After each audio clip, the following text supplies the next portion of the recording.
Hi friends, എല്ലാവർക്കും സുഖമല്ലേ? ഇന്ന് ഞാൻ വളരെ ഈസി ആയിട്ട് ഉണ്ടാക്കാൻ പറ്റുന്ന നല്ല ടേസ്റ്റുള്ളൊരു ഇറാനി പോളിൻ്റെ റെസിപ്പി ആയിട്ടാണ് കേട്ടോ വന്നിട്ടുള്ളത്. അധികം ഓയിൽ അല്ലാത്തതുകൊണ്ട് തന്നെ നോമ്പ് കാലത്തും അതുപോലെ വൈകുന്നേരത്തെ ചായക്കൊക്കെ പറ്റിയൊരു അടിപൊളി ഐറ്റമാണ്. അപ്പോൾ നമുക്ക് റെസിപ്പിയിലേക്ക് കിടക്കാം. അപ്പോൾ അതിനായിട്ട് ഞാനിവിടെ ഏകദേശം ഒരു 300 ഗ്രാമോളം എല്ലില്ലാത്ത ചിക്കൻ എടുത്തിട്ടുണ്ട് കേട്ടോ. അതുപോലെ ഇങ്ങനെ ചെറിയ കഷ്ണങ്ങളാക്കി മുറിച്ചിട്ടുള്ള ചിക്കനാണ്. ഇത് നല്ലോണം കഴുകി ഊറ്റി വെച്ചിട്ടുള്ളതാണ്. ഇതിലേക്ക് ഒരു 3/4 ടേബിൾ സ്പൂൺ മുളക് പൊടി, അതുപോലെ ഒരു 1/4 ടീസ്പൂൺ മഞ്ഞൾപ്പൊടി, ഒരു 1/4 ടീസ്പൂണിൻ്റെ അടുത്ത് പെരുംജീരകം പൊടിച്ചത്, അതായത് വലിയ ജീരകം കേട്ടോ. പിന്നെ ഇതിലേക്ക് ആവശ്യത്തിന് ഉപ്പും, പിന്നെ ഒരു 1/2 ടേബിൾ സ്പൂണോളം ഇഞ്ചി വെളുത്തുള്ളി പേസ്റ്റ് അതോടെ ചേർത്ത് നല്ലോണം ഒന്ന് മിക്സാക്കി എടുക്കുക. ഇതിലേക്ക് ഒരു ടേബിൾ സ്പൂൺ വിനാഗിരിയും കൂടി ചേർക്കുന്നുണ്ട്. വിനാഗിരിക്ക് പകരം ഇനി ചെറുനാരങ്ങൻ്റെ നീര് ചേർത്താലും മതി. അവിടെ ചേർത്തിട്ട് ഒന്നുകൂടി ഒന്ന് മിക്സാക്കിയിട്ട് നമുക്ക് 1/2-3/4 മണിക്കൂർ റെസ്റ്റ് ചെയ്യാൻ വേണ്ടിയിട്ട് വെക്കാം. അപ്പോൾ നമ്മൾ ചിക്കൻ റെസ്റ്റ് ചെയ്യാൻ വെച്ചിട്ട് ഏകദേശം 1 മണിക്കൂറായിണേ. ഇനി നമുക്കിതൊന്ന് പൊരിച്ചെടുക്കണം. അപ്പോൾ ഞാൻ അതിനായിട്ട് ഒരു പാൻ ഫ്ലെയിമിലേക്ക് വെച്ചിട്ട് അതിലേക്ക് കുറച്ച് ഓയിൽ ഒഴിച്ചു കൊടുത്ത്. അധികം ഓയിൽ ആവശ്യമില്ല കേട്ടോ ഇതിലേക്ക്. എന്നിട്ട് നമുക്കിത് ജസ്റ്റ് ഒന്ന് ഷാലോ ഫ്രൈ ചെയ്തെടുക്കാം. ഈ ഒരു എണ്ണയിൽ തന്നെയാണ് നമ്മളിതിലേക്ക് വേണ്ട മസാലയൊക്കെ റെഡിയാക്കി എടുക്കുന്നത്. അപ്പോൾ അധികം ഓയിൽ ഒഴിച്ച് കഴിഞ്ഞാൽ പിന്നെ നമ്മളത് മാറ്റി വെക്കേണ്ടി വരും. അതുകൊണ്ട് തന്നെ കുറച്ച് ഓയിൽ ഒഴിച്ചിട്ട് നമുക്കിത് ഈ ചിക്കൻ തിരിച്ച് മറിച്ചൊക്കെ ഇട്ടിട്ട് വേവിച്ചെടുക്കാം. അപ്പം ഫ്ലെയിം എപ്പോഴും ഒരു മീഡിയം ടു ലോയിൽ മെയിൻറ്റെയിൻ ചെയ്യുക കേട്ടോ. അപ്പോൾ നമ്മളെ ചിക്കനൊക്കെ അത്യാവശ്യം നല്ലോണം ഫ്രൈ ആയി വന്നാണ്. ഇനി നമുക്കിത് കോഴി മാറ്റാം. ഇപ്പോൾ ഇത്രയും ഓയിലാണ് ഇതിൽ ബാലൻസ് ഉള്ളത്. പിന്നെ ഓയിൽ കുറച്ച് വേണം തോന്നുകയാണെങ്കിൽ മാത്രം കുറച്ച് ഒഴിച്ചെടുക്കുക കേട്ടോ. ഞാനിതായാലും ഇതിൽ തന്നെയാണ് ഈ ഉള്ളിയൊക്കെ വാട്ടിയെടുക്കേണ്ടത്. അപ്പോൾ അതിനായിട്ട് ഞാൻ ആദ്യം ഇതിലേക്ക് കുറച്ച് ഇഞ്ചി വെളുത്തുള്ളി പേസ്റ്റ് ഇട്ടെടുത്ത്, എന്നിട്ട് ജസ്റ്റ് ഒന്നിങ്ങനെ ചൂടായി വരുന്ന സമയത്ത് ഇതിലേക്ക് കുറച്ച് വലിയുള്ളി, ഏകദേശം നമുക്ക് മസാലയ്ക്ക് ആവശ്യമുള്ള വലിയുള്ളി എടുക്കുക കേട്ടോ. ഞാനിപ്പോൾ 2 വലിയ ഉള്ളിയാണ് എടുത്തിട്ടുള്ളത്. അതുപോലെ തന്നെ ഈ ഉള്ളിയൊക്കെ പെട്ടെന്ന് വാടി കിട്ടാൻ വേണ്ടി ആവശ്യത്തിന് ഉപ്പും ചേർത്തണേ. ഇനി നമുക്ക് നല്ലോണം ഒന്ന് മിക്സാക്കി എടുക്കാം. ഇനി ഇതിലേക്ക് കുറച്ച് കറിവേപ്പില, അതുപോലെ പച്ചമുളക്, പിന്നെ കുറച്ചുകൂടി ഇഞ്ചി വെളുത്തുള്ളി പേസ്റ്റ് അതുകൂടി ഇതിലേക്ക് ചേർത്തിട്ട് നല്ലോണം ഒന്ന് വഴറ്റിയെടുക്കുക. അപ്പോൾ നമ്മൾ ഈ ഒരു മസാലക്ക് ഓൾറെഡി കുറച്ച് മഞ്ഞ കളർ ഉണ്ട്. നമ്മൾ ആ ചിക്കൻ പൊരിച്ച എണ്ണയിലായിട്ടാണ്. ഇതിലേക്ക് ഒരു 1/4 ടീസ്പൂണിൻ്റെ അടുത്ത് മഞ്ഞൾപ്പൊടിയും കൂടി ഇട്ടിട്ട് നമുക്കിതൊന്നുകൂടി ഒന്ന് മിക്സാക്കി കൊടുക്കുക. ഈ വെല്ലുവിളിയൊക്കെ പെട്ടെന്ന് വഴന്ന് വരാൻ വേണ്ടിയിട്ട് ഞാനിതൊന്ന് അടച്ച് വെച്ചിട്ടുണ്ട് കേട്ടോ. ലോ ഫ്ലെയിമിലേക്കാണ് മാറ്റിയിട്ടുള്ളത്. ഉള്ളിയൊക്കെ ഒന്ന് വാടി വരുന്ന സമയം കൊണ്ട് നമ്മൾ നേരത്തെ പൊരിച്ചെടുത്തുള്ള ചിക്കനൊന്ന് നമുക്ക് പീസസ് ആക്കി എടുക്കാം. അപ്പോൾ തീരെ ചെറുതാക്കണ്ട, കുറച്ചൊരു വലിപ്പം ഉണ്ടായിക്കോട്ടെ. അപ്പോൾ ഈ രീതിയിൽ മുറിച്ചെടുത്തിടേ. ഇപ്പോൾ ഇത് ഞാൻ 2 സെക്ഷനാക്കി മാറ്റിയിട്ട് നമുക്ക് ഇടയിലുള്ള ഫില്ലിങ്ങിനും പിന്നെ മുകളിൽ കുറച്ച് വിതറാനും. ഇനി നമുക്ക് ക്യാപ്സിക്കം ഇങ്ങനെ വട്ടത്തിൽ മുറിച്ചെടുക്കാം. ഇങ്ങനെ വട്ടത്തിൽ മുറിച്ചതിന് ശേഷം ബാലൻസ് വരുന്നത് നമുക്ക് ചെറിയ ചെറിയ കഷ്ണങ്ങളാക്കി മുറിച്ചിട്ട് നമുക്ക് ഫില്ലിങ്ങിലേക്ക് ചേർക്കാം കേട്ടോ.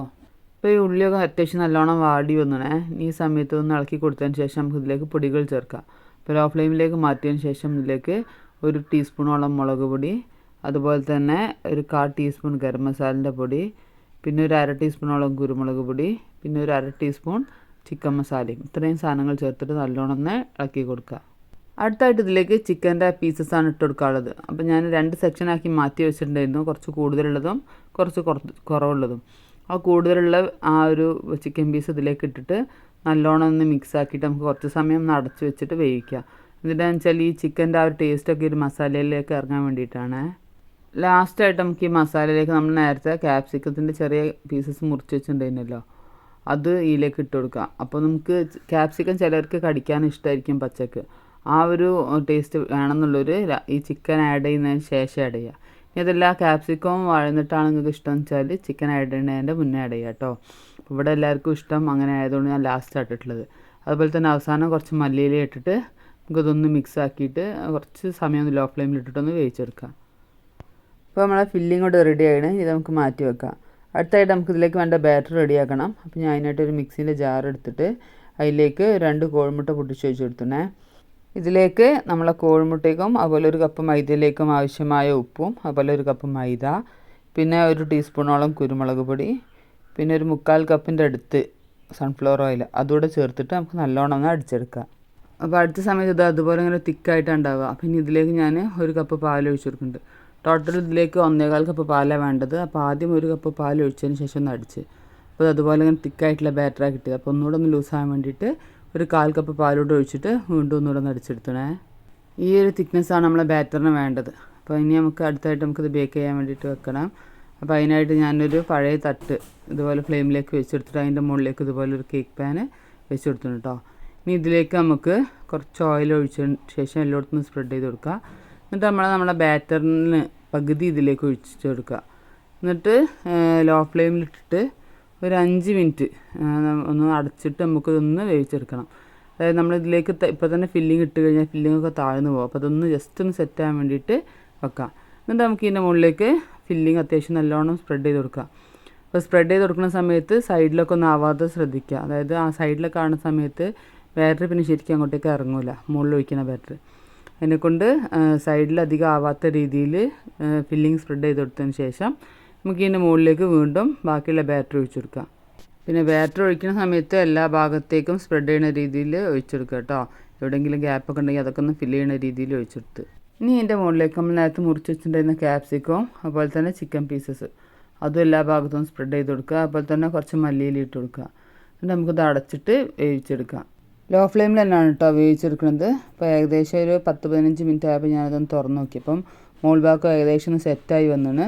ഈ ഒരു സമയത്ത് നമുക്കിത് പപ്പടക്കൊല്ലി ചെയ്യാൻ എന്തെങ്കിലും കുത്തി നോക്കി ഇതിൻ്റെ മുകളിലൊന്നും പറ്റി പിടിക്കുന്നില്ല. ഈ ഒരു സമയത്ത് വേറെ പാൻ ഞാൻ ഫ്ലെയിമിലേക്ക് വെച്ചിട്ട് എന്നിട്ട് ജസ്റ്റ് അതൊന്ന് ചൂടാക്കിയതിന് ശേഷം അതിൽ ജസ്റ്റ് ഒരു ഓയിൽ ഇങ്ങനെ സ്പ്രെഡ് ചെയ്ത് കൊടുത്ത് എന്നിട്ട് നമ്മൾ ഈ ഒരു ഇറാനി പോള ഇങ്ങനെ ഒന്ന് മറിച്ചിട്ട് കൊടുക്കുക. എന്നിട്ട് നമുക്ക് വീണ്ടും ലോ ഫ്ലെയിമിൽ കുറച്ച് സമയം ഒരു 3-4 മിനിറ്റ് വെച്ചിട്ട് ഒന്നുകൂടെ ഒന്ന് വേവിച്ചെടുക്കാം. അപ്പോൾ നമ്മളെ പോള ഇവിടെ റെഡി ആയിനെ. ഇനി ഫ്ലെയിമൊക്കെ ഓഫ് ചെയ്ത് കുറച്ചൊന്ന് ചൂടാറിയതിന് ശേഷം നമുക്കിതൊരു പ്ലേറ്റിലേക്ക് മറിച്ചിട്ട് കൊടുക്കാം. അപ്പോൾ അത്രേ ഉള്ളൂ പരിപാടി. എല്ലാവരും ഒന്ന് ട്രൈ ചെയ്ത് നോക്കാം കേട്ടോ.